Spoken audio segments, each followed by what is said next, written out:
Welcome to the West Block from Ottawa on this Sunday, September the 9th. I'm Tom Clark. On this first show of the second season, a West Block exclusive. A Canadian alternative to the F-35 is on the table. The legendary Avro Arrow, could it fly again? Why a prominent military man says, yes, it could. And Canada cuts diplomatic ties with Iran. Why now? We've got two of the brightest minds on the subject. And from protest to power, we talked to the former student leader who was elected as the youngest member of the new separatist government in Quebec. But first, our West Block exclusive. In the midst of the heated debates about the F-35, the Canadian government was quietly presented with another option, a Canadian option. In fact, a Canadian legend. The proposal? Resurrect the Avro Arrow. Here is your weekly West Block primer. This is the Avro Arrow, Canada's entry into the supersonic era. The story has become a Canadian legend. Design specifications were based on requirements for Royal Canadian Air Force fighters of the future. Developed in the 1950s to counter the threat of Soviet bombers, the Arrow was poised to become the fastest and most advanced interceptor bomber in the world. Canadian design, Canadian built. But the U.S. government wanted Canada to buy American fighters. And so, with a few incentives, it convinced Ottawa to scrap the plan. And it did, literally. Ordering all documentation, plans, and prototypes destroyed. But thanks to some engineers who ignored the order, most of the plans survived, and now a Canadian company, Bordeaux Industries, wants the Arrow to fly again. The government says that the F-35 is the only jet that meets the military's requirements. But Bordeaux says a Canadian option, the new and improved Avro Arrow, would be a better fit. According to Bordeaux's numbers, if both planes left Vancouver, the F-35 could make it to Winnipeg on one tank of gas, while the Arrow could make it almost all the way to Toronto. But it would get there a whole lot faster. The group says that the Avro Arrow would literally fly circles around the F-35. Flying at 3,800 kilometers per hour, the Arrow is twice as fast as the F-35. The 20-year life cycle cost for 100 Avro Arrows would be about $12 billion.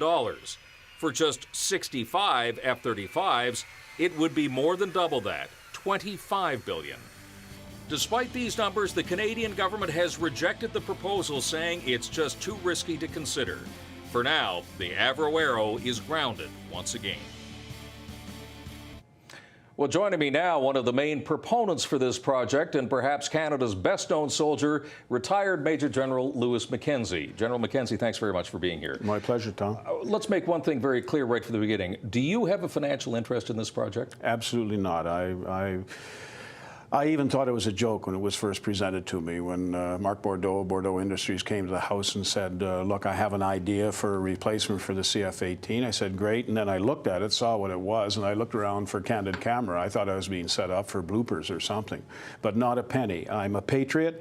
I, from the very beginning, have had my serious doubts about the applicability of the F-35, a compromise aircraft, to the roles that Canada is going to require to carry out in the next 30 years, and so I was happy to try and get the plan itself in front of people like the Minister of National Defense or the PM office or whatever. So, but why specifically this? I mean, a lot of people would say, come on, you're taking a 1950s designed aircraft and trying to say 50 or 60 years later that this is going to be a better aircraft than something designed today. Yeah, and funnily enough, in speed and altitude it is, but let's face it, a lot of things have changed in the last 50 years. That aircraft wouldn't be the replacement for the CF-18. It's an evolution of this particular. That was model Mark I and Mark II back in 58, 59. It would be a Mark III and a Mark IV. Upgraded technology, upgraded materials, any number of things to improve upon the original Avro Arrow. But the basic design and platform still today exceeds anything that's on the books or anything that's flying by way of a fighter. Easily more than the F-35, because quite frankly, the F-35, as an Australian senator pointed out, shouldn't be the F-35, it should be the A-35. What's the difference there? It's an attack aircraft. It's designed for attacking ground targets, and its stealth is most effective against short-range radar protecting ground targets. What we need in Canada is something that can go to the edge of our airspace from a sovereignty point of view and be able to catch up with intruders. I mean, we have an aircraft that wouldn't be able to catch up. And if it loiters on station too long, it won't be able to get home to an airfield. Well, let's get back to the Arrow for a second, because one of the other criticisms of this may be you're taking the F-35 untested high-risk airplane and replacing it with another untested high-risk airplane, the revamped Avro Arrow. So what's the advantage in doing that? Well, the advantage is that, first of all, it's made in Canada, and that $9 billion or $20+ billion over a lifespan would be spent at least 95% in Canada, provide 19,000 jobs, perhaps 120, that's direct jobs, 120,000 indirect jobs. It's ours, and it would have superior capability. Now, the plans already exist. They were to be destroyed. They were ordered destroyed. Funnily enough, people took them home.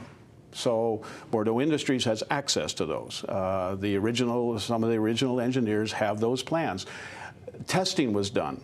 And as you know, shortly after the testing began, then the program was shut down. The Avro Arrow program was shut down. But the testing data is there. So there's a fair amount of information that exists that gives you a head start in the development of a Mark III. Well, let's go to the heart, though, of what the government has said when they turned down this idea. First of all, they said no stealth capability. How can you build an aircraft these days that doesn't have stealth involved with it? And secondly, they're saying interoperability. In other words, if we have an aircraft that can't communicate with American aircraft and we're on a joint operation, how is that to our advantage? But take both of those separately. Stealth. Stealth, absolutely. What you do is you have to build stealth into the platform as you're putting together the new aircraft, and they've done that with the F-35.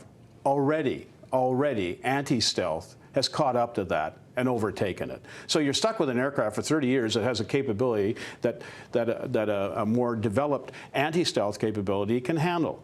Not only that, you're only stealth from certain directions in certain ways. Rarely are you stealth from above. So wouldn't that be nice if we had an aircraft that was looking down at our opponents and they are not stealth And you're anymore? talking about the Avro Arrow being able to fly much higher. Much higher, up to 20,000, 30,000 feet higher. Absolutely. Is there a danger here, though, of being romanced by the legend of the Avro Arrow? Absolutely. And that we get blinded both in terms of development and so on? Because I'll tell you what, Julian Fantino, who at the time was the head of procurement for the government, said. He said the risks associated with undertaking this development effort would be too high to consider. And I'm wondering whether that is at the heart of the problem, that we get romanced by the idea, but in fact the risks are way too high. And Minister Fantino is a good friend. The fact is, he could well be right, but those who assess that risk shouldn't be what are being presented as an impartial committee, the National Fighter Procurement Secretariat, independent committee. Come on, it's chaired by the Deputy Minister of Public Works. It's got representatives from D&D, from Finance, from the Auditor General. I mean, independent from what? I guess from maybe the military making the decision, who shouldn't have made it in the first place. They make recommendations. Recommendations that were statement of requirement that were written after the decision was announced, even though they deny announcing it by the government that we were going to buy it. So yeah, that's a possibility, but somebody other than Bordeaux Industries, somebody other than the government of Canada, at this stage, I would like to see the aerospace business, manufacturing, business people, put a committee that's truly independent, put a committee like that together and have them look at the practicality of the idea. Do you think the fix is in for the F-35? I do. I think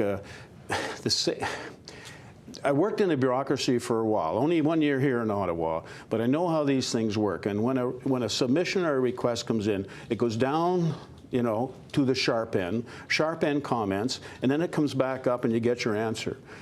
This feasibility study was in the hands of the PMO, the Minister of National Defense, General Lawson, congratulations, now the CDS when he was Deputy Commander of NORAD. I kept getting the same feedback. It was like talking points coming back. I'd like somebody outside the military family and those that support the military family from within the government to at least pass judgment on it and give us an opinion. So the Avro Arrow may fly again? Well, not the way it was, but the way it was wouldn't be bad, you know, sort of thing. General McKenzie, thank you very much for being here. Appreciate your time. Thanks, Tom. Now, we should mention that we contacted the government for an interview on this subject, but it declined. We will continue to follow this story in the coming days. For more news and analysis, pictures and video, keep checking our website, thewestblock.ca, and tune into Global National all week long for more developments. Well, still to come on the West Block, Canada cuts all diplomatic ties with Iran. Is it the right move? A discussion right after this break.